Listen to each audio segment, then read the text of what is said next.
So I am at Oaklawn Cemetery in Sturgis, Michigan again. It is a beautiful evening and the Sturgis Historical Society is about to start a tour here. It's going to be a historic reenactment, and today I think they've got 10 different profiles they're going to tour us through and tell us some history stories. So come along and join me. It's going to be a fun one. Combine both groups, so we're going to go this way and end up coming around. We're going to do a big circle. Okay. So let's go meet some of our neighbors.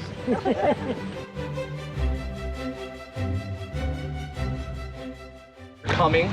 It's great to see all of you today. This is my final resting place here in beautiful Oaklawn Cemetery. My name is Charles Spence. Most people in Sturgis are familiar with me as the name of Spence Field, or possibly as the owner of the National Carbon-Coated Paper Corporation. Those were defining parts of my life for sure, but they only hint at my true character. I was an enterprising businessman. I was an avid baseball fan. I was a national championship pygmy pigeon shower. It's a thing, believe it or not, I was good. And I was a generous philanthropist. I moved here to Sturgis in 1910, just 6 days after my fiance, Sturgis native Jessie Alsbrook, who is buried next to me here in Oaklawn Cemetery. She announced our surprise engagement at her parents' dinner party. She wasn't known for subtlety, and neither was I. So as part of my move here to Sturgis, I made a deal with the Sturgis Improvement Association, which was a highly influential economic development group at the time, to bring my Cincinnati-based carbon-coated paper company here to Sturgis. Now, I was very proud of my business because not only was I the one who concocted the secret recipe of paraffin wax and chimney soot that coated the paper that I sold, I was also the one who invented the machine that applied that mixture to each individual sheet. Now, that in and of itself was impressive, and within just a few years of moving here to Sturgis, the Carbon, which is what my company became known as, began producing standardized sales books using my special paper. Now this became a huge windfall for me, as I was able to produce and sell those booklets much more cheaply than my competitors. Soon, my sales books were ubiquitous nationwide, and my profits exploded, seemingly overnight. Now, with all that lucrative windfall, I was finally able to pursue one of my lifelong passions, baseball. Now, not a player myself, I was still determined to bring a high-caliber ball club here to Sturgis. I created the Sturgis Shamrocks in 1922 with the goal of fielding the best semi-pro team in the Midwest. That year, I also became the chairman of the newly formed Sturgis Athletic Association and struck a deal with the city of Sturgis to lease some land to build a luxury ball diamond. Now this ball diamond could seat over 2,000 fans in its grandstand and bleachers, with plenty of room along the foul lines for tons more. Now notably, not to brag, but this was the largest ballpark in the state of Michigan outside of Detroit at that time. Like as I mentioned earlier, I wasn't one for subtlety. I invested very heavily in my team, providing them with over-the-top, top-of-the-line uniforms, top-of-the-line equipment, and I paid the players very large salaries. In fact, I invested so much in this ball club that they became locally known as the $1 Million Club. Now, it wasn't that I wanted to show off with my ball club, but I truly believe that baseball was the answer to many of life's ills. If you had asked me if baseball was good for a city, I would have responded, you bet I do. Baseball can be enjoyed and experienced by so many different classes and ages of people, from the youngsters that sit watching their idols play in the stands to aged men and women. But sadly, after just a few seasons, interest in the Shamrocks began to wane, so it made sense to me at that time to pass along my assets so that they were still useful. And so in 1929, along with the Sturgis Athletic Association, we donated our stock in the ballpark and its equipment to the Sturgis Board of Education. Being the majority shareholder, the park was named in my honor, so then generations were able to enjoy the experience of attending a game at Spence Field. So I do appreciate you all coming here today to learn a little bit about my story, and I hope that when you recall attending a game at Old Spence Field, or when you take a child to the new Spence softball complex, that you'll remember me and the love that I had for this city, as well as America's favorite pastime. Thank you so much. Enjoy. Hello and welcome. I am Frank Waite, and this here is my lovely bride, Nellie. Thank you for visiting us at our final resting place. We love meeting lively people. As a matter of fact, we made being sociable a big part of our lives. Indeed we did. We lived in Sturgis during a time of great change and improvement, and we believed in bringing people together to celebrate all the progress Sturgis was making around the turn of the 20th century. But we are getting ahead of ourselves here. Let's start with our families of origin. I was born in Iowa in 1860. My father was a Unitarian minister and a spiritualist. And while our family's religious beliefs weren't in line with mainstream Christianity, we did believe that helping the poor and disadvantaged among us would make it a better world for everyone. You know what, Nellie? It was your father's profession as a minister that eventually brought you here to Sturgis. Yes. My father came to Sturgis to be a minister at the Free Church, a spiritualist church that was established by the... oh, sorry. My parents, Jonathan and Susan Waite, they played a huge role in the history of Sturgis, and they left some big shoes for me to fill. Which you did, and then some. Thank you, dear. It is true. I did learn the importance of giving back to one's hometown through my parents, and I tried taking that to the next level using my political and social activities. I think that the Sturgis Improvement Association was one of your most important contributions to the growth of Sturgis. Oh my gosh, was it ever? In 1902, I started the Sturgis Improvement Association with the goal of attracting new industry to come into town. And boy, was it a huge success, if I do say so myself. I was personally responsible for attracting new businesses using my personal, friendly, oriented approach. I was able to attract new companies to come into town, business owners whose products are still recognizable to this day. Name some products like Grobheiser Furniture, the Sturgis Steel Go-Kart Company. And don't forget C.W. Kirsch in that curtain rod factory of his. Thousands of people across several generations were employed for decades because of your hard work. Thank you, dear. It always was a goal of mine to make a difference to the people of Sturgis. That's why you fought so hard to not only bring employers to Sturgis, but the electricity that powered those workplaces. You know, I had the opportunity to be on the Sturgis, on the board of the Sturgis Public Works Department, and played a big role in securing the land where the Sturgis hydroelectric dam is built. And you know what, Nellie? It is that dam which gives Sturgis the nickname the Electric City.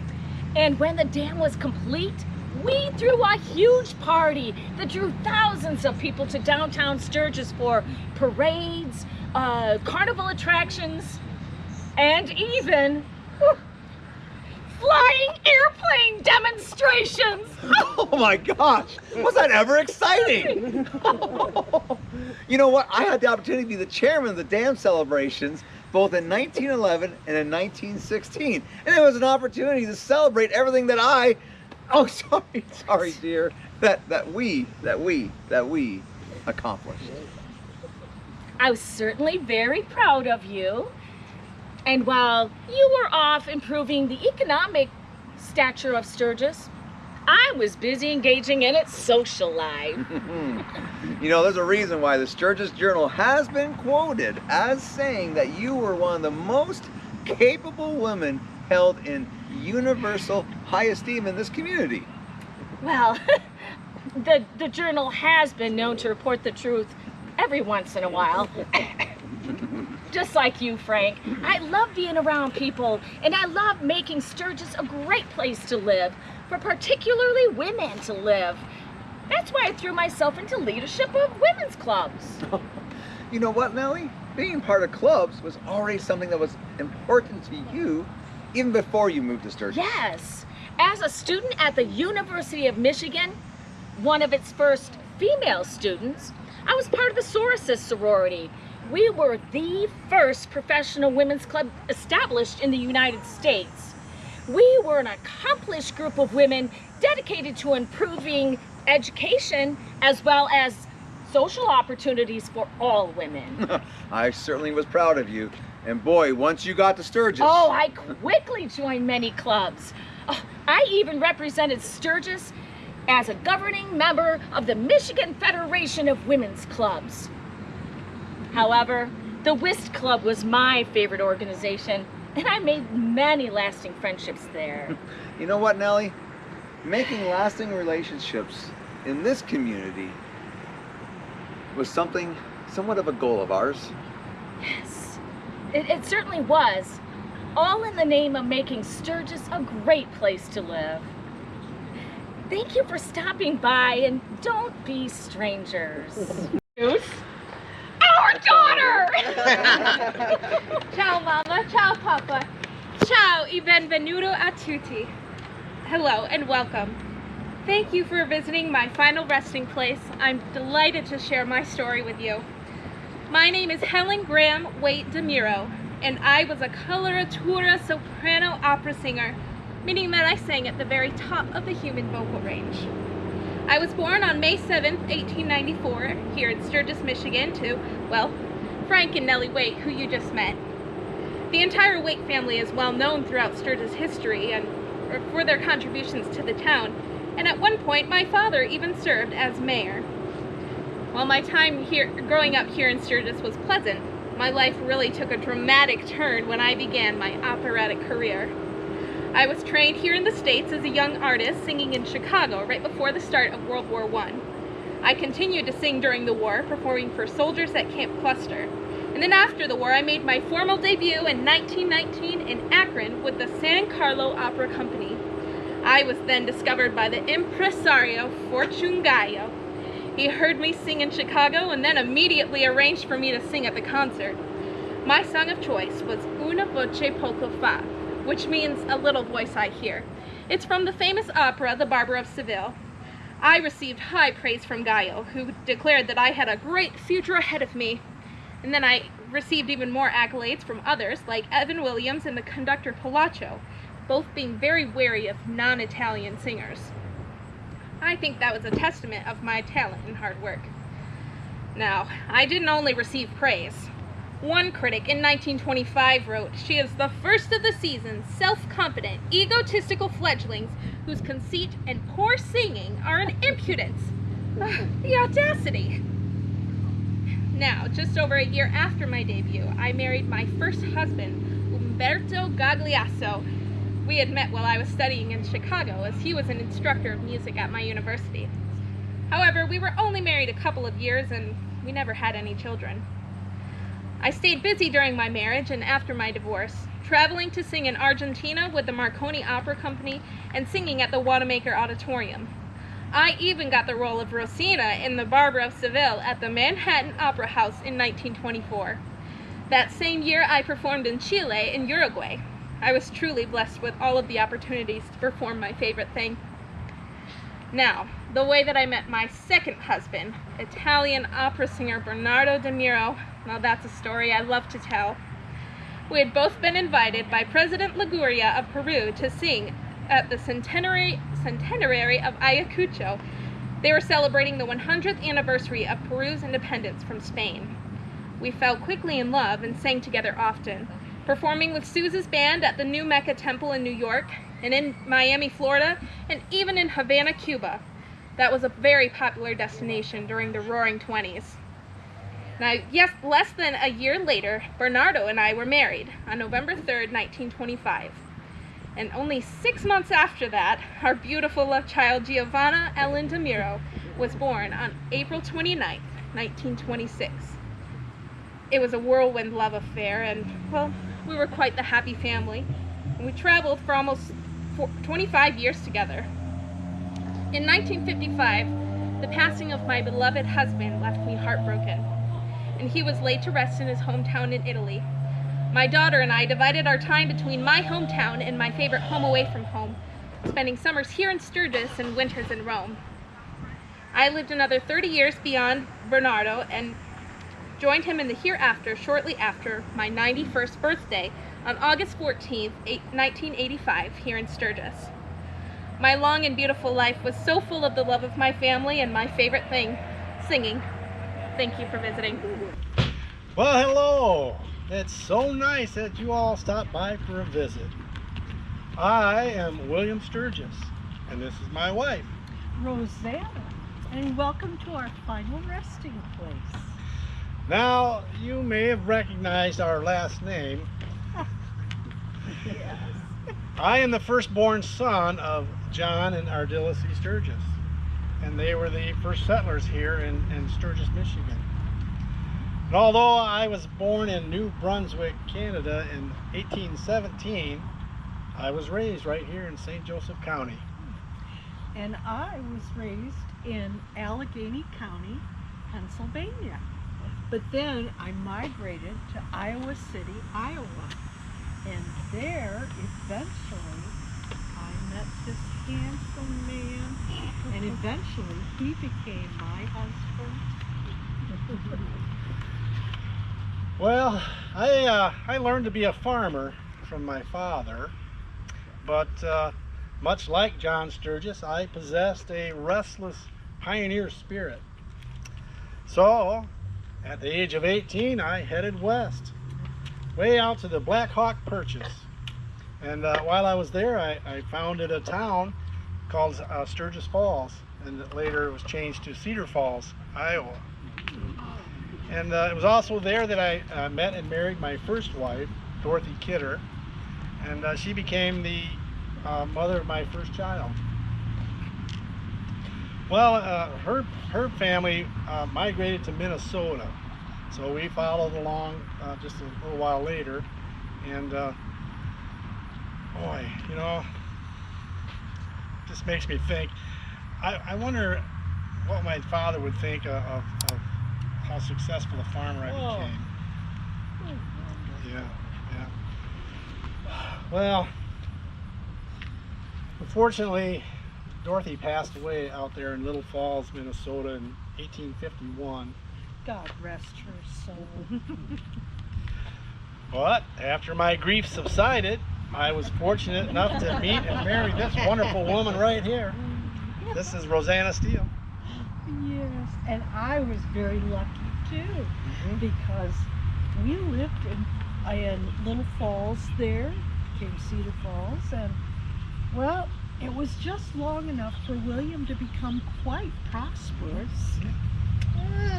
Unfortunately, there was the panic of 1857, and it just paralyzed all of the businesses in the United States.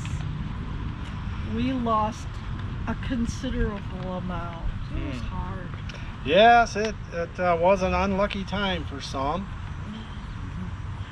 But over the years, my William, he's been a very successful lumberman and a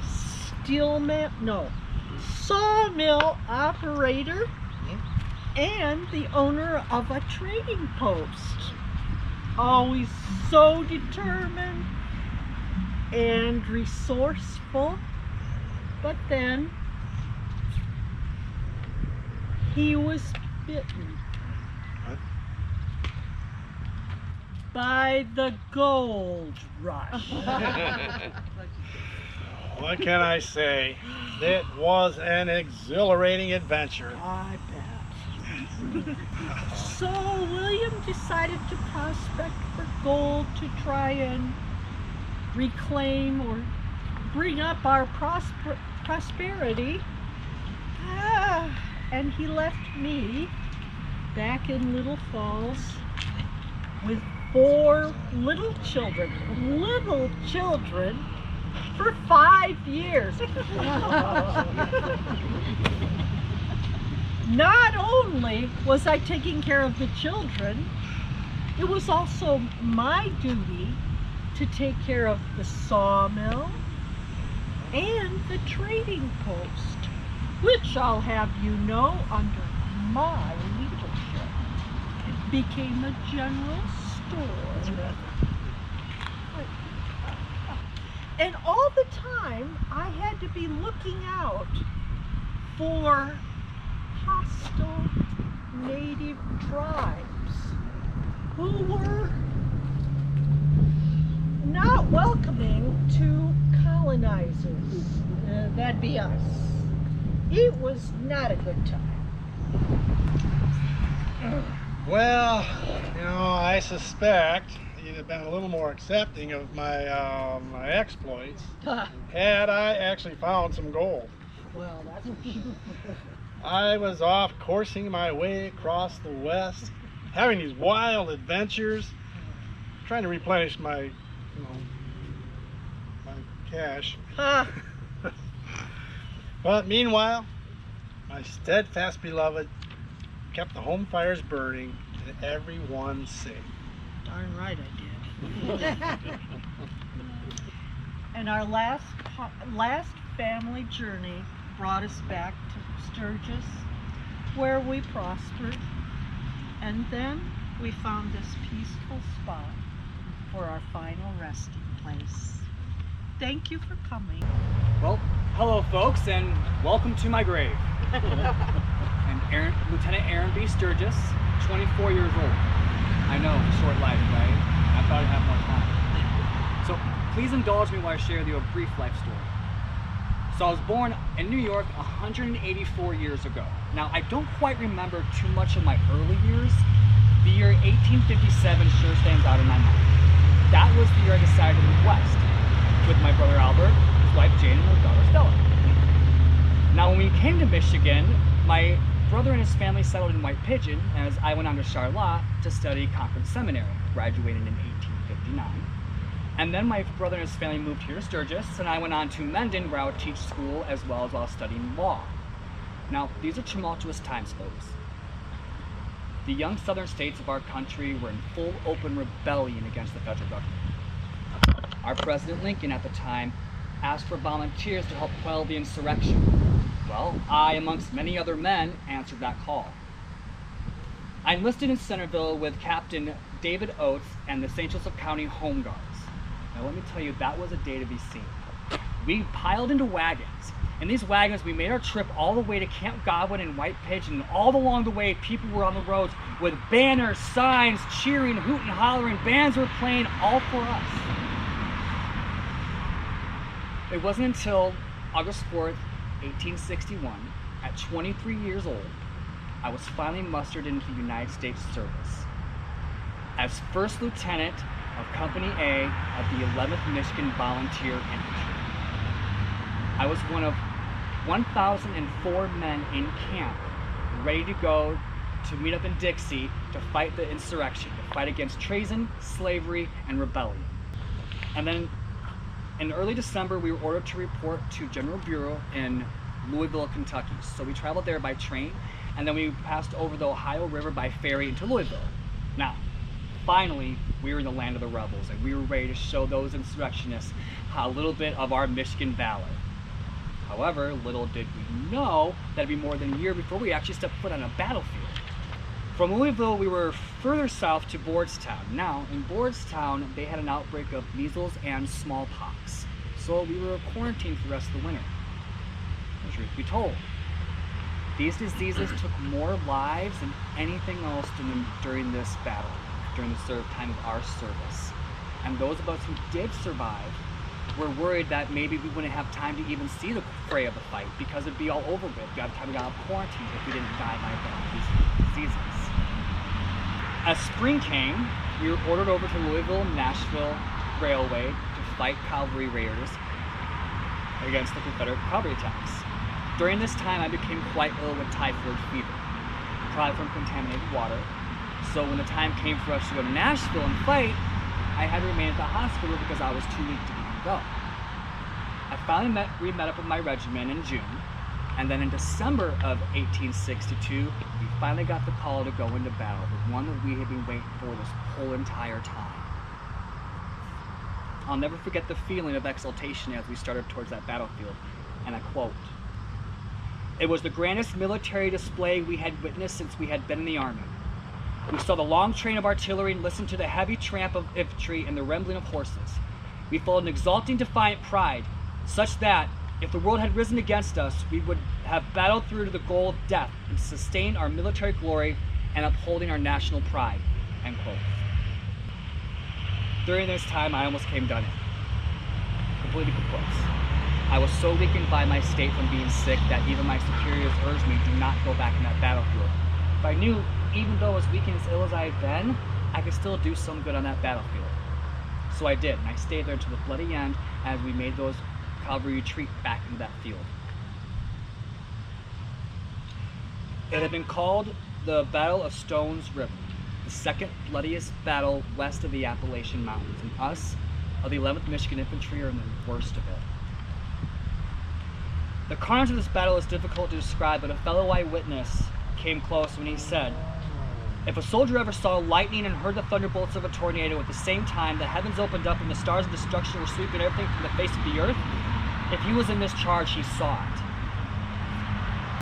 We'd all been so anxious to be in this battle. At the conclusion of those 3 days, it was safe to say that none of us wished to see another. For me, it was definitely so. For my bravery, I was promoted to second lieutenant.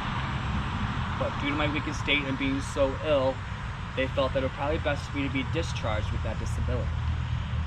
So I returned home to Sturgis in the loving care of my brother and his family. And due to all the turmoil of the weakened state from the war, I gave up the final battle March 1st, 1863. Now, it felt really good to find out that when the Army of the Republic had opened Sturgis, 21 chapter members had given me the gratuitous honor of naming it after me. I'm gratified to see that our wonderful country is still united under the Star-Spangled Banner. That we've followed Star-Spangled Banner, we followed into battle, and to know that it was not in vain that we gave our lives to serve this country. So, thank you for coming. And it's said that no one is truly forgotten unless someone forgets their memories and doesn't speak of them. So, now, as to you, you are now the guardians of those who came before you. My name is Lucy Hanson. Some of the people that you've met so far on this tour have accomplished great things during their lifetime. They're remembered for starting successful businesses or for their great generosity. That's how they stand apart in Sturgis history. My story, however, is slightly different. I am not an outlier for anything that I've done in life, but rather how I'm remembered after my death. Some of you may or may not know the salacious story behind how my infant son and I ended up in our grave. It started in the late 1960s and 70s when my grave became a macabre attraction for the local teenagers. Every night, around closing time, so after hours of the cemetery, they would come into the cemetery and disturb my peace by tipping back my gravestone to see the carving hidden underneath. Some say it's a devil holding a baby. Others say it is a figure with the body of an angel and the head of a devil. So naturally, stories arose to make sense of this image. Most often than not, it was said that during my lifetime I was unfaithful to my husband Mace, and that affair had led to pregnancy.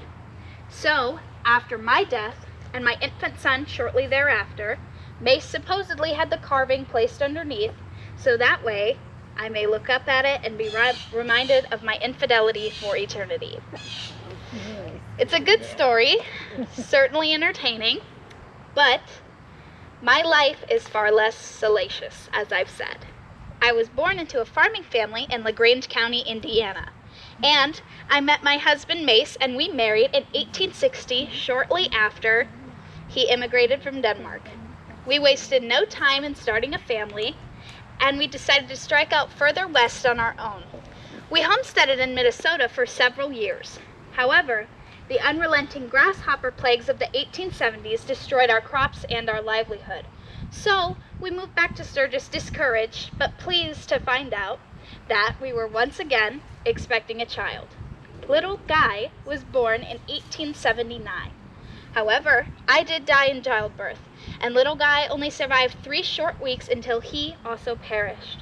My husband Mace, on the other hand, lived another 56 years and never remarried. He is also buried right beside me and Guy. So as you can see here, there is indeed a robed winged figure, and you can also see that it is standing next to an anchor. An anchor, when placed on a gravestone, often meant steadfastness. You can also see here that someone tried to etch the carving a little bit, adding a face, since the original one had worn off or been removed. I like to say it adds a little bit more devilish X to it, perfectly perpetuating my story, if you will. So, my question to you all is, would Mace really have tried to mock me for all eternity if he never remarried and was placed right beside me and Guy? I will leave you to make your own conclusions, and thank you for visiting me, my infant son, and my husband Mace. Salve, salve, or to many of you, hello and welcome. I know many think Latin a dead language. Maybe they have a point. But to me, Latin was the true love of my life. My name is Eunice Kraft. It's a pleasure to meet all of you. I was born on August 29th, 1898, in the house that my grandfather, John W. Craig, purchased in 1875. Spoiler alert, this is the same house that I died in at the age of 100. I was born to Henry C. and Nellie Kraft here in Sturgis at 209 North Clay Street. When I was only 1 year old, tragedy impacted my family when my grandfather, John, was shot by a couple of hobos when he was working as a night cop. He died quickly, and his body was brought to our house, and sadly, they never found the men who shot my grandfather. I was so young at the time, I don't remember my grandfather, but I remember feeling a warm, loving presence in the house for years to come. I went to Sturgis schools while growing up and graduated from Sturgis High School before continuing on to Western State Normal School for a Bachelor of Arts in Latin. I also attended the University of Michigan, go blue, and received a Bachelor of Arts in Languages. But I still wanted to learn more. Latin was my preferred language to teach, and I loved it so much, I later returned for a master's in languages. Continuing my love of learning and to improve my Latin, I attended the American Academy in Rome the summer of 1926. What an incredible experience! Not only did I earn a certificate at the end, but I got to live in Rome for the summer. I traveled by ship, and upon my return home, I worked for 10 years as a Latin teacher at Western State Teachers College, which later became Western Michigan University. Go Broncos. I continued to work a few other places as well, working as an educator for over 40 years. WMU was where I was most admired.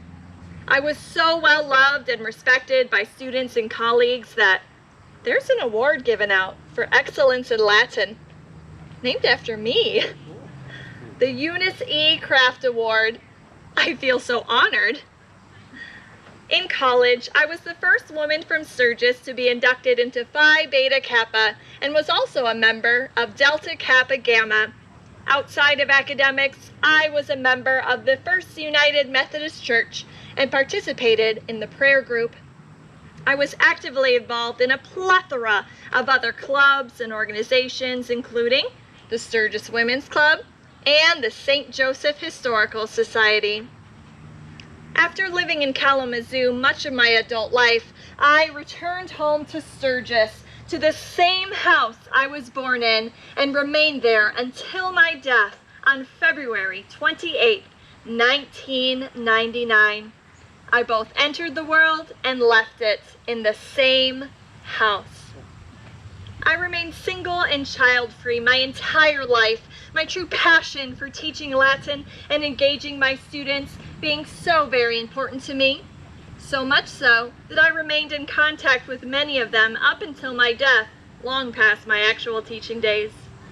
Now I rest here in Oaklawn Cemetery, and my legacy lives on through my students and their work. Thank you for visiting me today. Vale mi amici. Goodbye, my friends. Right here in Sturgis, Michigan, on a Monday, November 5th, in the year of our Lord 1877, Captain William McLoughlin and his bride, Caroline Selina Navarrete, brought into this world their sixth of 7 children, Aloysia, McCullough, me. My friends and family affectionately call me Ellie Mack. I graduated as valedictorian from Sturgis High School in the class of 1895. The very next year, in 1896, Sturgis became incorporated as a city, and our beautiful train station was built. There was a lot happening here in Sturgis, only not with me. Ironically, I had no idea what I wanted to do with myself, and I was walking in downtown Sturgis, and I ran into the superintendent of schools, and he looked me right in the eyes, and he said, "Miss McLaughlin, you could make a pretty fair teacher if you could give up such frivolities at dancing and playing cards, and maybe stick a few more hairpins in that oversized pompadour you're wearing." Well, I replied to him, I would like to become a teacher. As far as my morals, though, those will have to be left to the discretion of my parents. Well, that chance encounter was what I needed to spur me on in a direction. That same year in 1897, on April 17th, I started teaching for $6 a week at the 3rd Ward School, later known as Park Street School. I walked in and out of 4 institutes of higher learning. I went to Michigan State Normal School, now known as Eastern Michigan University. I went to Western Michigan Normal School, now known as Western Michigan University. I went to the University of Chicago, now known as the University of Chicago. I also went to the International University of Mexico. Within the first couple years of teaching, I received the most credits ever given to a teacher in Michigan by the State Board of Accreditation, 4 more than officially allowed. I also, after I got done at Park School, I went to Union School, which my father happened to have designed. And it was an amazing school, a modern wonder. You should have seen it. We had a pot-belly stove in every room. Out on the east yard, we had a well. On the west yard, we had bathrooms. We had wood sidewalks and hitching posts. It was amazing. Then I went to Geraldine, where I eventually was the principal. And finally, I ended up at 4th Street School, where I served and taught the longest. And I ended up being the principal there also. Well, I never married, and because of that, I had the freedom and the time to pursue a few other things along with my teaching. I traveled Sweden, Denmark, Norway, France, Paris, hence the nice outfit. I also wrote a column for the Sturgis Times Democrat. I called it Gossip, It was about the local chit-chat going around in town with a little commentary on the side. And then in 1917, the Sturgis Times-Democrat, which was an every evening paper, merged with the Sturgis Journal, which was a Monday-Thursday paper. And I reluctantly renamed my column Social Affairs. But it was still gossip, and it was the most popular column in the paper. My father was politically active. I was politically active. The Michigan Democratic Party chose to send me to the National Convention in 1920 in San Francisco as an alternate delegate. This was the first time the Democratic Convention had been held that far out west. It was also the first time that women were allowed to participate, and we had a wonderful plank we stood on. We wanted equal pay for women, we wanted to get rid of child labor, and we wanted better food regulation from the Federal Trade Commission. Let's see, what else did I do with myself? Oh, this. No, I did a lot of stuff, but this, True Tales of the Pioneers. This was originated with an idea of a couple ladies who belonged to the St. Joseph County Federation of Women's Club. They wanted a little booklet on the county, the history. Well, I was the natural candidate. I already had written a few columns in the paper about our pioneers, and I'd been published in the Michigan History magazine, and I grew up with the pioneers. My father was born in Dublin, Ireland. He came here to America in 1849. The very next year, in 1850, he ended up coming to this area with J.G. Waite. My brother William down here was married to Judge Sturgis's granddaughter. So a lot of these stories were told to me by the pioneers. Well, eventually, because of failing health and actually going blind, I retired in 1942. But my highest honor out of all of them was just watching a child come in and watching them become something finer and better, and knowing that I had a part in that was the most rewarding. And I didn't lose my sense of humor either. I wrote my own epitaph. I wrote, "Here lies Ellie Mac. 5 of the most dangerous qualities of man were invested in her. Irish, my father was born in Dublin. Democrat, they sent me to the convention. Catholic, the very first mass that Holy Angels had was held right here in our living room. Oh, teacher, 45 years, the longest on record, and also a woman. Well, I came in on a Monday. I went out on a Thursday, January 10th, 1946, at the age of 68. Or in other words, after 46,902 days of adventure. Thank you for visiting. Hello, guten Tag. My name is Christian Wilhelm. Thank you for visiting my grave. Impressive, isn't it? It's the tallest in the entire cemetery, and my accomplishments in life were similarly lofty. I was born in Germany in 1860, but I immigrated to the United States in 1881 at the age of 21. Shortly after arriving, I met and married Annie Schrigg, my first cousin. How's that for gossip? In my home country, I had trained under expert cabinet and furniture makers. And that is what most people remember me for, as a furniture maker. But my contributions to Sturgis went well beyond that. Annie, our son, and I came to Sturgis in 1890. I was drawn here by the thriving furniture manufacturing market and soon added my own fingerprints to the industry. I joined forces with established companies like Grobheiser and Crosby, and later the Stebbins Furniture Company. But I desired to do something more, and I wanted to strike out on my own. So in 1911, I bought out Stebbins and transformed that business into the Wilhelm Furniture Company. Under my leadership, the factory flourished. We produced 5 times as much furniture as we had before. Offering customers quality and variety was the key to my business. We made oak and mahogany furniture in all the most popular styles, and our customers could choose from over 100 varieties of end table and desk designs. I deeply cared about my employees who manufactured the furniture for me. So in 1916, I implemented a profit-sharing program. In my first year, my 135 employees split $12,000. In today's currency, that is equal to $310,000. That is impressive. My generosity extended to the rest of Sturgis citizens as well. I served the people of the city as mayor for 3 terms, and as a member of the Board of Public Works for 15 years. As mayor, I oversaw the completion of the hydroelectric dam, the public library, and a brand new sewer system. These projects benefited all of Sturgis residents, and I was proud to help so many people live better lives here in Sturgis. I also invested heavily in enriching the experiences of young people by serving on the board of the public school board and the county YMCA board.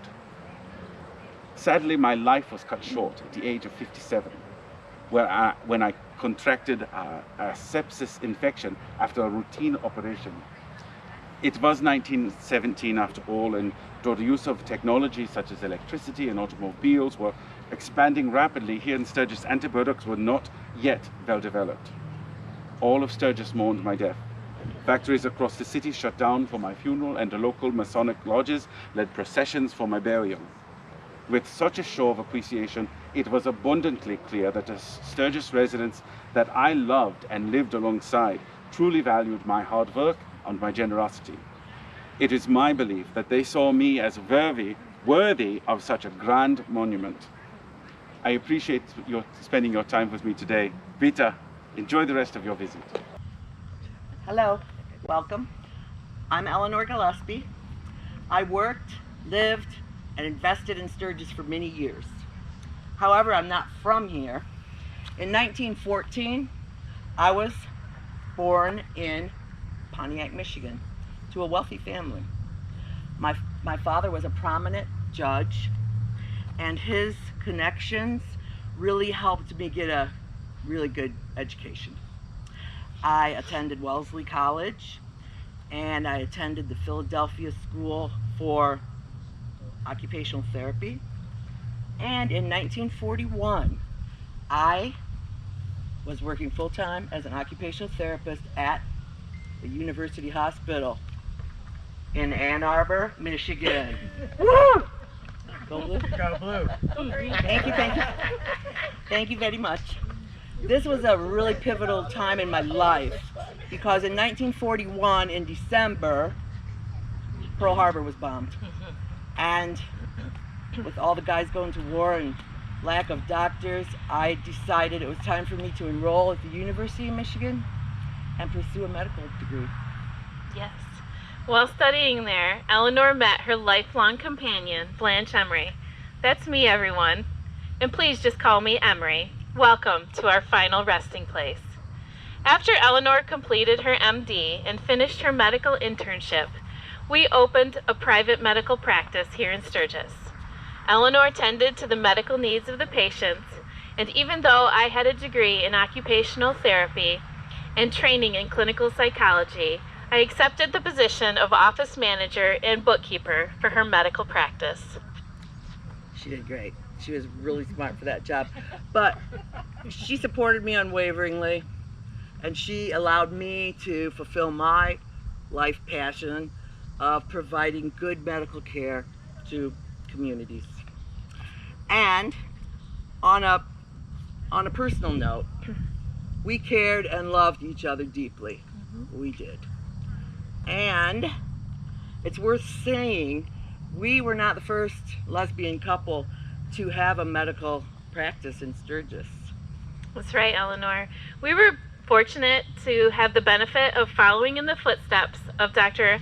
Inez Wisdom, who had a private practice in downtown Sturgis in the 1920s with her office manager and life partner, Gertrude Griffith. Yep. And then when Dr. Wisdom left, her practice was taken over by Dr. Nina Wilkerson and her partner, Girlie Gillespie. Same name, no relation. But, however, they practiced together here in Sturgis until the end of World War II. And we are extraordinarily grateful for the path that they carved out before us. Yes, we are. Although Eleanor and I were medical professionals, our interests were broad. For example, we were avid travelers, and we were known for our travelogue talks that we would give at various clubs in Sturgis. Yes, we loved our travelogues. We loved traveling. But we were giving so many presentations on the travelogues that it was hard to keep up after a while with what venue we were supposed to be at. Yes, it was. And so, can you hear me okay? Yeah.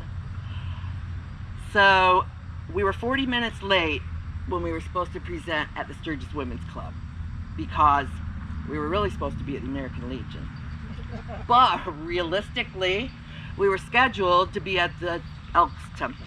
So, yes, it was a we very messed confusing up. day. We Yes. messed it up pretty bad. Thankfully, we were asked back for more travelogue talks, some even at the Sturgis Young Auditorium. Yes, we did. And we were also dedicated supporters of the arts. When I was growing up, I was lucky, very fortunate enough to go to the prestigious Camp Interlochen in northern Michigan, where I trained on piano and organ. And as an adult, well, when I came back as an adult in Sturgis, I joined their chapter of the Hammond Organ Society, of which we traveled and gave presentations, just kind of like the travelogues, Yes. often with other organists. Although, Eleanor, remember, not everything always goes as planned. I know what story you want me to tell. It doesn't, and especially when you're a doctor. Charles Willer, another organist, and I were going to present at a banquet. Dinner was being served, and I got a call from the hospital. Emergency. Come right away. So I told him, be calm, eat your dinner, I'll be back in an hour. And fortunately, I made my promise. I was back in an hour. And I said to them all, it's a girl! It's a girl, yahoo! That was such a great day, Eleanor. It was sweet. But you know, everyone, our interest in philanthropy didn't stop there. No, it did not. Because we were also very supportive of the youth of Sturgis, and actually students across the whole entire St. Joseph County. I was a founder at Glen Oaks Community College, and I was on the board as a trustee for quite a few years. But my biggie, in 1984, I donated a large chunk of land to Camp Fort Hill, 68 acres. And I gave that to them on a condition that forever, it will forever be maintained and utilized for the youth in St. Joe County. Never to be changed from that. And I think they're doing a pretty good job. Yes, Fort they are. Hill. Yes. Despite our deep love for Sturgis, Eleanor and I did not remain here past 1968. No, we didn't. We had a little bit of a career opportunity change. So we moved to the East Coast.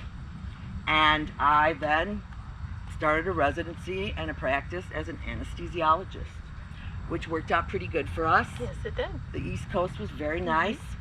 9 years as an anesthesiologist, and in 1977, I retired.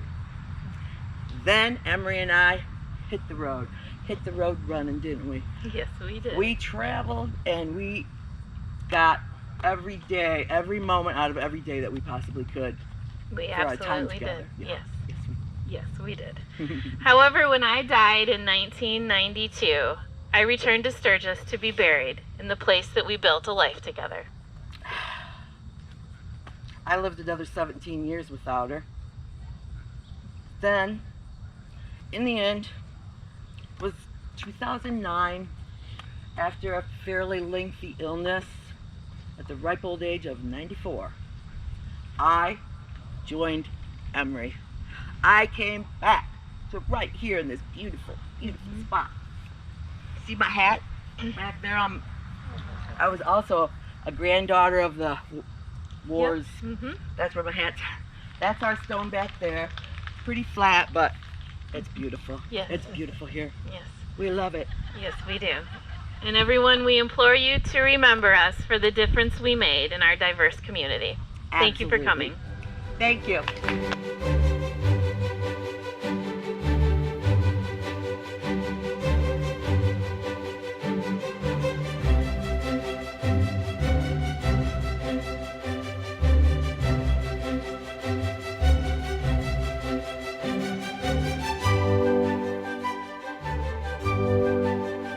So that's going to conclude today's journey through history here at Oaklawn Cemetery in Sturgis, Michigan.